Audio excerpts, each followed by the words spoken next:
아이들 키우는데 용돈, 교육비, 의료비 등등해서 자녀 한 명 키우는 비용이 평균해서 3억 897만 원이라는 돈이 든다는 겁니다. 예. 3억 897만 원? 그렇게 돼요. 영아기, 유아기, 초등학교, 중고등학교, 대학교 이렇게 나눠보니까 그 정도의 액수가 나오는 거예요. 실제 좀 공감을 하세요, 자녀 키우는데? 예, 아니, 그안 그래도 제 와이프한테 물어봤어요. 네네. 제가 7살이거든요. 이제 내년에 초등학교 들어가는데, 그래서 뭐 얼마 정도 들어가냐. 물어봤더니 한 달에 한 150만 원 정도 들어간다고 하더라고요. 예, 그러니까 한 90%가 교육비예요. 그러니까.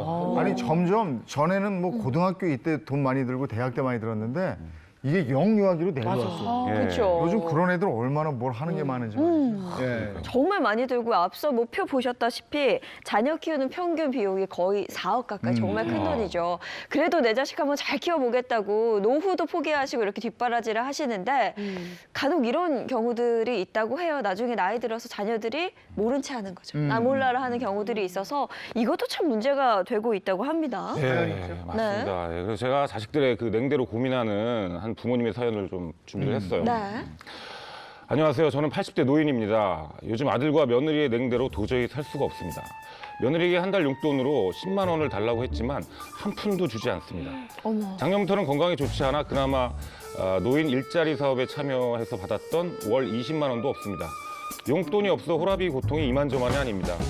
지금 아들은 2억짜리 아파트에 살면서 월 평균 400만 원 정도의 봉급을 받고 있습니다. 네, 이런 사연이 있어요. 아니 월급 400만 원 정도 받으면 부모님께 10만 원 정도는 드릴 수 있는 거 아닌가요? 그러니까요. 그러니까. 아 근데 이게 며느리도 문제인데 사실은 이 아들이 더 문제라고 생각하는 게 지금 월 평균 400 정도면은 형편도 괜찮은 거거든요. 네. 어떻게 혼자 사시는 분을 이렇게 나 몰라라 할 수 있는지 화가 나네요, 진짜. 그러니까요. 10만 원도 못 드린다 뭐 이런 얘기인데 법적으로 좀 혼쭐 내줄 수 있는 방법 없을까요? 네, 법적으로 처벌을 해주고 싶은데 네. 일단 큰 범주에서 보면 노인의 학대에 해당할 수는 있습니다. 왜냐하면 신체적, 정서적인 이런 폭력뿐만 아니라 이렇게 뭐 경제적인 지원을 하지 않고 방임을 한다든지 그리고 이게 결국에는 정서적 학대로 이어지거든요. 네. 굉장히 속상한 마음이 들겠죠. 하지만 법적으로 처벌하기에는 각자의 사정이 또 다를 수가 있고 또 이 아들 분의 또 대출이라든지 생활 여력이 어떤지 이런 것들을 좀 살펴봐야 되는 문제가 있습니다.